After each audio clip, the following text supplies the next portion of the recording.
ಎಲ್ರಿಗೂ ನಮಸ್ಕಾರ. ನಾನು ಈ ದಿನ ನಿಮಗೆ ನೀ ಜಾಯಿಂಟ್ ಆಸ್ಟಿಯೋ ಆರ್ಥರೈಟಿಸ್ ಅಂದರೆ ಮಂಡಿಯ ಸಂಧಿವಾತ ಈ ಕಾಯಿಲೆಯ ಬಗ್ಗೆ ತಿಳಿಸ್ಕೊಡ್ತೀನಿ. ನೀ ಜಾಯಿಂಟ್ ನಮ್ಮ ದೇಹದಲ್ಲಿ ಎಡ ಮತ್ತು ಬಲ ಕಾಲಿನಲ್ಲಿ ಎರಡು ಜಾಯಿಂಟ್ ಇದೆ, ಅದು ನೀ ಜಾಯಿಂಟ್ಸ್ ಅಂತ ಹೇಳ್ತೀವಿ. ಈ ನೀ ಜಾಯಿಂಟ್ ಹೇಗಾಗುತ್ತೆ ಅಂದರೆ ಮೂರು ಮೂಳೆಗಳ ಸಮಾಗಮದಿಂದ ಆಗುತ್ತೆ. ಒಂದು ತೊಡೆಯ ಮೂಳೆ ಫೀಮರ್, ಕಾಲಿನ ಮೂಳೆ ಟಿಬಿಯಾ ಮತ್ತು ಸಣ್ಣ ಮೂಳೆ ಪಟೆಲ್ಲ. ಈ ನೀ ಜಾಯಿಂಟ್ ಅಲ್ಲಿ ಏನು ಬರುತ್ತೆ ಅಂದರೆ ಆರ್ಟಿಕ್ಯುಲರ್ ಕಾರ್ಟಿಲೇಜ್, ಎರಡು ಮೂಳೆಗಳ ಮಧ್ಯೆ ಆರ್ಟಿಕ್ಯುಲರ್ ಕಾರ್ಟಿಲೇಜ್ ಬರುತ್ತೆ. ಅದು ಮೂಳೆಗಳ ಒಂದಕ್ಕೊಂದು ಉಜ್ಜಬಾರ್ದು ಸಪೋರ್ಟಿಗೋಸ್ಕರ ಇರುತ್ತೆ. ಮತ್ತೆ ಸೈನೋವಿಯಲ್ ಮೆಂಬ್ರೇನ್ ಬರುತ್ತೆ. ಈ ಸೈನೋವಿಯಲ್ ಮೆಂಬ್ರೇನ್ ಏನು ಮಾಡುತ್ತೆ ಅಂದರೆ ಸೈನೋವಿಯಲ್ ಫ್ಲೂಯಿಡ್ ನ ಬಿಡುತ್ತೆ. ಅದರಿಂದ ಲೂಬ್ರಿಕೇಶನ್, ಮೂಳೆಗಳು ಒಂದು ಸರಾಗವಾಗಿ ಮೂವ್ಮೆಂಟ್ ಆಗಬೇಕು ಜಾಯಿಂಟ್ ಅಂದರೆ ಆ ಲೂಬ್ರಿಕೇಶನ್ ತುಂಬಾ ಮುಖ್ಯ. ಈ ಆಸ್ಟಿಯೋ ಆರ್ಥರೈಟಿಸ್ ಏಕೆ ಬರುತ್ತೆ? ಸಾಮಾನ್ಯವಾಗಿ ಆಸ್ಟಿಯೋ ಆರ್ಥರೈಟಿಸ್ ವಯಸ್ಸಾದವರಲ್ಲಿ ಅಂದರೆ 50 ವರ್ಷ ಮೇಲ್ಪಟ್ಟವರಲ್ಲಿ ಶುರುವಾಗುತ್ತೆ. ನಾವು ದೈನಂದಿನ ಜೀವನದಲ್ಲಿ ಈ ಮಂಡಿಯನ್ನು ಉಪಯೋಗಿಸ್ತಾ ಅಥವಾ ಸಣ್ಣ ಸಣ್ಣ ಏಟುಗಳಾಗಿ ಕಾರ್ಟಿಲೇಜ್ಗೆ ಡ್ಯಾಮೇಜ್ ಆಗುತ್ತೆ. ಕಾರ್ಟಿಲೇಜ್ ಅಲ್ಲಿ ಗಾಯಗಳುಂಟಾಗುತ್ತೆ, ಚಿಕ್ಕ ಚಿಕ್ಕ ಗಾಯಗಳುಂಟಾಗುತ್ತೆ. ಆ ಕಾರ್ಟಿಲೇಜ್ ಡ್ಯಾಮೇಜ್ ಆಗ್ತಾ ಆಗ್ತಾ ಆಗ್ತಾ ಏನಾಗುತ್ತೆ, ಸ್ಪೇಸ್ ಇರುತ್ತಲ್ಲ, ನೀ ಜಾಯಿಂಟ್ ಸ್ಪೇಸ್ ಇರುತ್ತಲ್ಲ, ಅದು ಕಮ್ಮಿ ಆಗ್ತಾ ಹೋಗುತ್ತೆ. ಮತ್ತೆ ಎಕ್ಸ್ಟ್ರಾ ಮೂಳೆಗಳು ಬೆಳೆಯುತ್ತೆ. ಆ ಮೂಳೆಗಳ ಒಂದು ಬಾರ್ಡರ್ ಅಲ್ಲಿ, ಮಾರ್ಜಿನ್ ಅಲ್ಲಿ ಎಕ್ಸ್ಟ್ರಾ ಮೂಳೆಗಳು ಬೆಳೆಯುತ್ತೆ. ಅದಕ್ಕೆ ನಾವು ಆಸ್ಟಿಯೋಫೈಟ್ಸ್ ಅಂತ ಕರಿತೀವಿ. ಹಾಗೂ ಇನ್ಫ್ಲಮೇಷನ್ ಶುರುವಾಗುತ್ತೆ.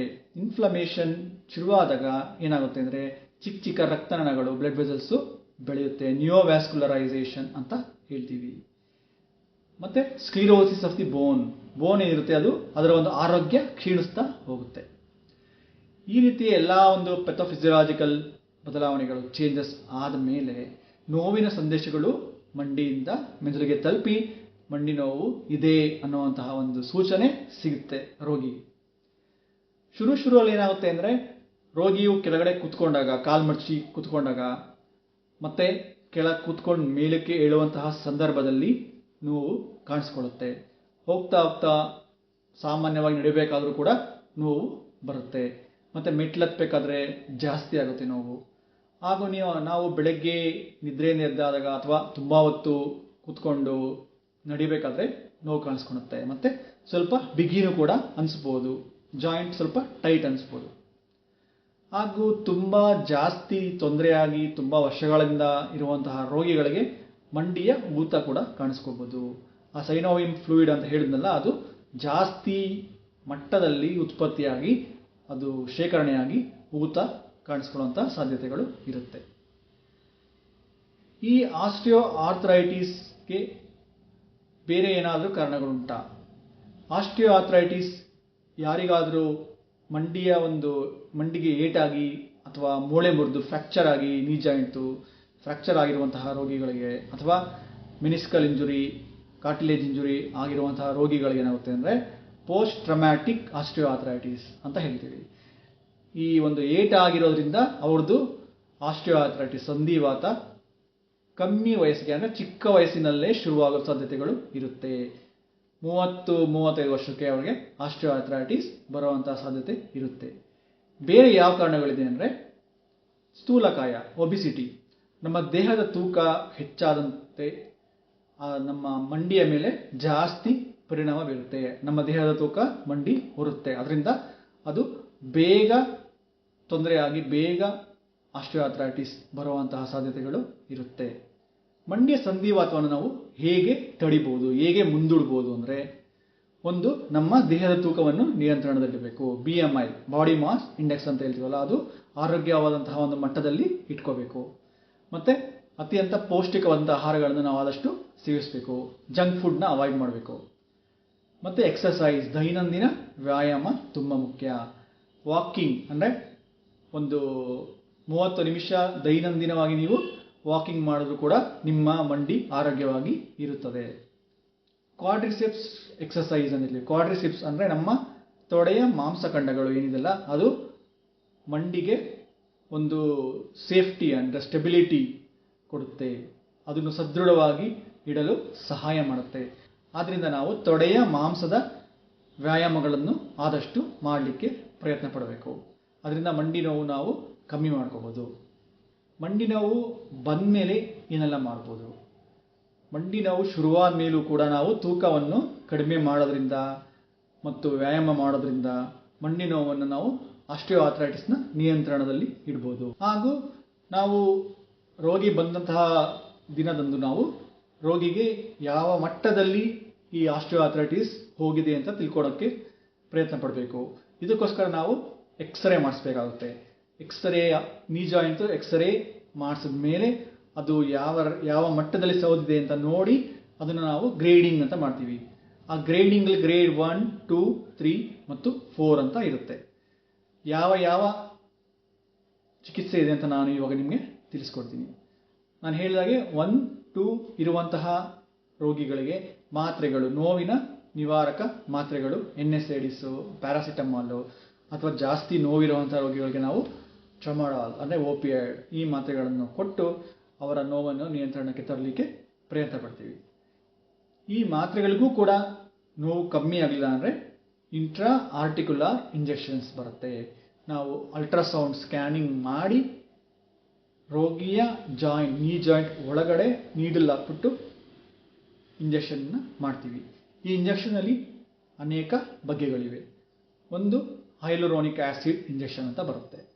ಇದು ಸುಮಾರು 8 ರಿಂದ 12 ತಿಂಗಳವರೆಗೆ ರೋಗಿಯ ನೋವನ್ನು ಕಮ್ಮಿ ಮಾಡುತ್ತೆ. ಆದರೆ ಇದು ಸ್ಟೇಜ್ 1 ಮತ್ತು ಸ್ಟೇಜ್ 2 ಅಲ್ಲಿ ಮಾತ್ರ ಕೆಲಸ ಮಾಡುತ್ತೆ.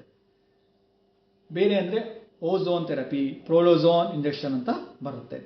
ಇದು ಓಝೋನ್ ಮತ್ತು ಡೆಕ್ಸ್ಟ್ರೋಸ್ ಅನ್ನುವಂತಹ ಒಂದು ದ್ರಾವಣವನ್ನು ಮಿಕ್ಸ್ ಮಾಡಿ ನಾವು ರೋಗಿಯ ಒಂದು ಜಾಯಿಂಟ್ ಒಳಗೆ ಇಂಜೆಕ್ಟ್ ಮಾಡ್ತೀವಿ. ಇದು ಆರ್ಟಿಕ್ಯುಲರ್ ಕಾರ್ಟಿಲೇಜ್ನ ಡ್ಯಾಮೇಜ್ನ ರಿಪೇರಿ ಮಾಡಲಿಕ್ಕೆ ರಿಪೇರಿ ಮಾಡಲಿಕ್ಕೆ ಪ್ರಯತ್ನ ಪಡುತ್ತೆ ಈ ದ್ರಾವಣ. ಅದರಿಂದ ರೋಗಿಯ ನೋವು ನಿಯಂತ್ರಣಕ್ಕೆ ಬರುತ್ತೆ. ಈ ಇತ್ತೀಚಿನ ದಿನಗಳಲ್ಲಿ ನಾವು ತುಂಬ ಹೆಚ್ಚು ಉಪಯೋಗಿಸ್ತಿರುವಂತಹ ಒಂದು ಚಿಕಿತ್ಸೆ ಅಂದರೆ platelet rich plasma, PRP injection ಅಂತ ಕರಿತೀವಿ. ಇದರಲ್ಲಿ ರೋಗಿಯ ರಕ್ತವನ್ನು ತೆಗೆದುಕೊಂಡು 10 ರಿಂದ 20 ml ರೋಗಿಯ ರಕ್ತವನ್ನು ತೆಗೆದುಕೊಂಡು ವಿಶೇಷವಾದಂತಹ ಒಂದು ಟೆಸ್ಟ್ ಟ್ಯೂಬ್ ಬರುತ್ತೆ. ಅದರಲ್ಲಿ ನಾವು ಹಾಕಿ ಸೆಂಟ್ರಿಫಿಗೇಷನ್ ಮಾಡಿಸ್ತೀವಿ. ಲ್ಯಾಬಲ್ಲಿ ಸೆಂಟ್ರಿಫಿಗೇಷನ್ ಮಾಡ್ತೀವಿ. ಅದರಿಂದ 2.5 ರಿಂದ 3 ml ಪ್ಲೇಟ್ಲೆಟ್ ರಿಚ್ ಪ್ಲಾಸ್ಮಾ ಸಿಗುತ್ತೆ. ಈ ಪ್ಲೇಟ್ಲೆಟ್ ರಿಚ್ ಪ್ಲಾಸ್ಮಾದಲ್ಲಿ 1 ml ಅಲ್ಲಿ ಸುಮಾರು 8 ರಿಂದ 10 ಲಕ್ಷ ಪ್ಲೇಟ್ಲೆಟ್ಸ್ ಇರುತ್ತೆ. ಸಾಮಾನ್ಯವಾಗಿ ನಮಗೆ 1.5 ರಿಂದ 2 ಲಕ್ಷ ಪ್ಲೇಟ್ಲೆಟ್ ಇರುತ್ತೆ. ಆದರೆ ನಾವು ಈ ಒಂದು ವಿಧಾನದಿಂದ ಆ ಪ್ಲೇಟ್ಲೆಟ್ ಸಂಖ್ಯೆಯನ್ನು 5 ರಿಂದ 6 ಪಟ್ಟು ಜಾಸ್ತಿ ಮಾಡ್ಕೋತೀವಿ. ಈ ಪ್ಲೇಟ್ಲೆಟ್ ಅಲ್ಲಿ ನಮ್ಮ ದೇಹದಲ್ಲಿ ಆಗುವಂತಹ ಇಂಜುರಿಗಳು, ಏಟುಗಳನ್ನು ರಿಪೇರಿ ಮಾಡುವಂತಹ ಸಾಧ್ಯತೆಗಳು ಇದೆ. ರಿಪೇರಿ ಮಾಡುವಂತಹ ವಿವಿಧ ಅಂಶಗಳು ಈ ಪ್ಲೇಟ್ಲೆಟ್ ಅಲ್ಲಿ ಇರುತ್ತೆ. ಆದ್ದರಿಂದ ನಾವು ಪ್ಲೇಟ್ಲೆಟ್ ರಿಚ್ ಪ್ಲಾಸ್ಮಾವನ್ನು ರೋಗಿಯ ಮಂಡಿ ಒಳಗಡೆ ಇಂಜೆಕ್ಟ್ ಮಾಡಿದಾಗ ಅದು ಒಡೆದು ಅದರೊಳಗಿರುವಂತಹ ಅಂಶಗಳು ಈಚೆ ಬರುತ್ತೆ. ಆ ಅಂಶಗಳು ಆ ಕಾರ್ಟಿಲೇಜ್ಗೆ ಆಗಿರುವಂತಹ ಇಂಜುರಿಯನ್ನು ರಿಪೇರಿ ಮಾಡಲಿಕ್ಕೆ ಸಹಾಯ ಮಾಡುತ್ತೆ. ಇದರಿಂದ ರೋಗಿಯ ನೋವಿನ ಮಟ್ಟ ಮತ್ತು ರೋಗಿಯ ಮಂಡಿ ಆರೋಗ್ಯದ ಮಟ್ಟ ಸುಧಾರಿಸುತ್ತೆ. ಈ ಸ್ಟೇಜ್ 4 ಅಲ್ಲಿರುವಂತಹ ರೋಗಿಗಳಿಗೆ ಸಾಮಾನ್ಯವಾಗಿ ನಾವು ಟೋಟಲ್ ನೀ ರಿಪ್ಲೇಸ್ಮೆಂಟ್ ಅಂದರೆ ಕೃತಕವಾದಂತಹ ನೀ ಜಾಯಿಂಟ್ ಅನ್ನು ಅಳವಡಿಸುವಂತಹ ಚಿಕಿತ್ಸೆ ಇದೆ. ಅದಕ್ಕೆ ಹೋಗೋದು ಉತ್ತಮ. ಆದರೆ ಕೆಲವು ರೋಗಿಗಳಿಗೆ ಸರ್ಜರಿ ಅಂದರೆ ಆಪರೇಷನ್ ಮಾಡಿಸ್ಕೊಳ್ಳಿಕ್ಕೆ ಇಷ್ಟ ಇರಲ್ಲ ಮತ್ತು ಕೆಲವರಿಗೆ ಆಪರೇಷನ್ ಮಾಡುವಂತಹ ಆರೋಗ್ಯ ಸ್ಥಿತಿ ಇರುವುದಿಲ್ಲ. ಅಂಥ ರೋಗಿಗಳಿಗೆ ನೋವಲ್ಲೇ ಇರಬೇಕಾ? ಇಲ್ಲ, ಅವರಿಗೂ ಕೂಡ ಒಂದು ಚಿಕಿತ್ಸೆ ಇದೆ. ಅದಕ್ಕೆ ನಾವು ರೇಡಿಯೋ ಫ್ರೀಕ್ವೆನ್ಸಿ ಅಬ್ಲೇಷನ್ ಅಂತ ಹೇಳ್ತೀವಿ, RFA ಥೆರಪಿ. ನಮ್ಮ ಮಂಡಿಗೆ ಸುಮಾರು 6 ರಿಂದ 8 ನರಗಳು ನೋವಿನ ಸಂದೇಶವನ್ನು ಕೊಡುತ್ತೆ ಮತ್ತು ತಗೊಂಡೋಗುತ್ತೆ. ಅದರಲ್ಲಿ ನಾವು ಮುಖ್ಯವಾದಂತಹ 3 ನರಗಳನ್ನು ಅಲ್ಟ್ರಾಸೌಂಡ್ ಸ್ಕ್ಯಾನಿಂಗ್ ಮಾಡಿ ಹುಡುಕಿ ಆ ನರಗಳನ್ನು ನಾವು ಕರೆಂಟ್ ಅಂದರೆ ಒಂದು 60 ರಿಂದ 80 ಡಿಗ್ರಿ ಆ ನೀಡಲನ್ನು ಕಾಯಿಸಿ ಆ ಕರೆಂಟಿಂದ ಆ ಶಾಖದಿಂದ ಆ ನರಗಳನ್ನು ನಾವು ಡ್ಯಾಮೇಜ್ ಮಾಡ್ತೀವಿ. ಅದರಿಂದ ನೋವಿನ ಸಂದೇಶ ಹೋಗೋದು ಕಮ್ಮಿ ಆಗುತ್ತೆ. ಇದು ಪರ್ಮನೆಂಟ್ ಟ್ರೀಟ್ಮೆಂಟ್ ಅಲ್ಲ. ಯಾಕೆಂದರೆ ಆ ನರಗಳು ಡ್ಯಾಮೇಜ್ ಆಗಿರೋದು ಮತ್ತೆ ಬೆಳೆಯುತ್ತೆ. ಅದು ಬೆಳೆಯೋವರೆಗೂ ರೋಗಿಯ ನೋವು ಕಮ್ಮಿ ಇರುತ್ತೆ. ಸುಮಾರು 1 ರಿಂದ 1.5 ವರ್ಷ ರೋಗಿಯ ನೋವು ಕಮ್ಮಿ ಇರುತ್ತೆ ಅಥವಾ ಸಂಪೂರ್ಣವಾಗಿ ನೋವಿಲ್ಲದೇನೂ ಆಗಬಹುದು. ಇನ್ನು ಕೆಲವೊಮ್ಮೆ ಏನಾಗುತ್ತೆ ಅಂದರೆ ನಾವು ಈ ಪೇನ್ ಸೈಕಲ್ ಅಂತ ಹೇಳ್ತೀವಿ. ಸಾಮಾನ್ಯವಾಗಿ ನೋವಿರುವಂತಹ ಒಂದು ರೋಗಿಗಳಲ್ಲಿ ಏನಾಗುತ್ತೆ ಅಂದರೆ ನೋವಿನ ಸಂದೇಶ ಕಂಟಿನ್ಯೂಸ್ ಆಗಿ ಅಂದರೆ ಸದಾ ಬ್ರೈನ್ಗೆ ಹೋಗ್ತಾನೆ ಇರುತ್ತೆ. ಆವಾಗ ಏನಾಗುತ್ತೆ ಅಂದರೆ ಸಾಮಾನ್ಯವಾಗಿರೋ ನೋವಿಗಿಂತ ಜಾಸ್ತಿ ನೋವು ಇರುತ್ತೆ. ಆ ಸೈಕಲ್ನ ನಾವು ಒಂದ್ಸರಿ ಆ ನೋವಿನ ಕಮ್ಮಿ ಮಾಡಿ ಅಥವಾ ನೋವಿನ ಇಲ್ಲವಾಗಿಸಿ ಬ್ರೇಕ್ ಮಾಡಿದಾಗ ಏನಾಗುತ್ತೆ, ಮತ್ತೆ ಆ ನೋವು ಬರದೇ ಇರುವಂತಹ ಸಾಧ್ಯತೆಗಳು ಕೂಡ ಇರುತ್ತೆ. ಆಸ್ಟಿಯೋ ಆರ್ಥ್ರೈಟಿಸ್ ಆಫ್ ದ ನೀ ಅಂದರೆ ಮಂಡಿಯ ಸಂಧಿವಾತ ಥರನೇ ಇರುವಂಥ ಬೇರೆ ಕಾಯಿಲೆಗಳು ಇರುತ್ತೆ. ಅದಕ್ಕೆ ನಾವು ಇನ್ಫ್ಲಮೇಟರಿ ಆರ್ಥ್ರೈಟಿಸ್ ಅಂತ ಹೇಳ್ತೀವಿ. ಉದಾಹರಣೆಗೆ ರುಮೆಟೆಡ್ ಆರ್ಥ್ರೈಟಿಸ್, ಸೋರಿಯಾಟಿಕ್ ಆರ್ಥ್ರೈಟಿಸ್, ಸ್ಪಾಂಡೈಲೋ ಆರ್ಥ್ರಪತಿ ಇಂತಹ ಕಾಯಿಲೆಗಳಲ್ಲೂ ಕೂಡ ಮಂಡಿಯ ನೋವು ಬರುವಂತಹ ಸಾಧ್ಯತೆಗಳು ಇರುತ್ತೆ. ಆದರೆ ರೋಗಿಯ ರಕ್ತ ಪರೀಕ್ಷೆಯ ಮೂಲಕ ನಾವು ಈ ಇನ್ಫ್ಲಮೇಟರಿ ಆರ್ಥ್ರೈಟಿಸ್ ಇದೆಯಾ ಇಲ್ವಾ ಅಂತ ನಾವು ತಿಳ್ಕೊಬೋದು, ದೃಢಪಡಿಸ್ಕೋಬೋದು. ಅಕಸ್ಮಾತ್ ರೋಗಿಗೆ ಈ ಥರ ಇನ್ಫ್ಲಮೇಟರಿ ಆರ್ಥ್ರೈಟಿಸ್ ಕಾಯಿಲೆ ಇದ್ದರೆ ಅದಕ್ಕೆ ಡಿಸೀಸ್ ಮಾಡಿಫೈಯಿಂಗ್ ಡ್ರಗ್ಸ್ ಅಂತ ಬರುತ್ತೆ. ಅಂದರೆ ಕಾಯಿಲೆಯನ್ನು ಮಾರ್ಪಾಡು ಮಾಡುವಂತಹ ಔಷಧಿಗಳು ಬರುತ್ತೆ. ಅಂತಹ ಮಾತ್ರೆ ಇಂಜೆಕ್ಷನ್ಗಳನ್ನು ಕೊಟ್ಟು ಅವರ ಕಾಯಿಲೆಯನ್ನು ನಾವು ನಿಯಂತ್ರಣದಲ್ಲಿ ಇಟ್ಟರೆ ಮಾತ್ರ ಮಂಡಿ ನೋವಿಗೆ ಸರಿಯಾದಂತಹ ಚಿಕಿತ್ಸೆ ಕೊಡಲು ಸಾಧ್ಯ. ಬೇರೆ ಯಾವೆಲ್ಲ ಕಾರಣಕ್ಕೆ ರೋಗಿಗಳಿಗೆ ಮಂಡಿ ನೋವು ಬರ್ಬೋದು ಅಂದರೆ, ಏನಾದರೂ ರೋಗಿಗೆ ಏಟಾಗಿದ್ರೆ, ಆಟ ಆಡಬೇಕಾದ್ರೆ ಬಿದ್ದಿದ್ರೆ, ಅಥವಾ ಕಾಲು ಹೊರಳಿದ್ರೆ, ಅಥವಾ ಯಾವುದಾದ್ರು ವಾಹನ ಅಪಘಾತವಾಗಿ ಮೂಳೆ ಮುರಿದಿರ್ಬೋದು, ಲಿಗಮೆಂಟ್ಸ್, ಕಾರ್ಟಿಲೇಜ್, ಮೆನಿಸ್ಕಸ್ ಈ ಒಂದು ಭಾಗಗಳು ಇಂಜುರಿ ಆಗಿದ್ರೆ, ಕಟ್ಟಾಗಿದ್ರೆ, ತುಂಡಾಗಿದ್ರೆ ರೋಗಿಗೆ ನೋವು ತೀವ್ರವಾಗಿರುತ್ತೆ. ಮತ್ತೆ ಊತ ಇರುತ್ತೆ, ರಕ್ತವೂ ಕೂಡ ಮಂಡಿಯಲ್ಲಿ ಇರಬಹುದು, ಕೂಡಿಟ್ಕೊಂಡಿರ್ಬೋದು. ಇಂತಹ ಸಂದರ್ಭದಲ್ಲಿ ನಾವು ಎಕ್ಸ್ರೇ, MRI, ಅಲ್ಟ್ರಾಸೌಂಡ್ ಮೂಲಕ ಒಳಗಡೆ ಏನಾಗಿದೆ ಅಂತ ದೃಢಪಡಿಸಿಕೊಂಡು ಅದಕ್ಕೆ ತಕ್ಕನಾದಂತಹ ಒಂದು ಚಿಕಿತ್ಸೆಯನ್ನು ಕೊಡಬೇಕಾಗುತ್ತೆ.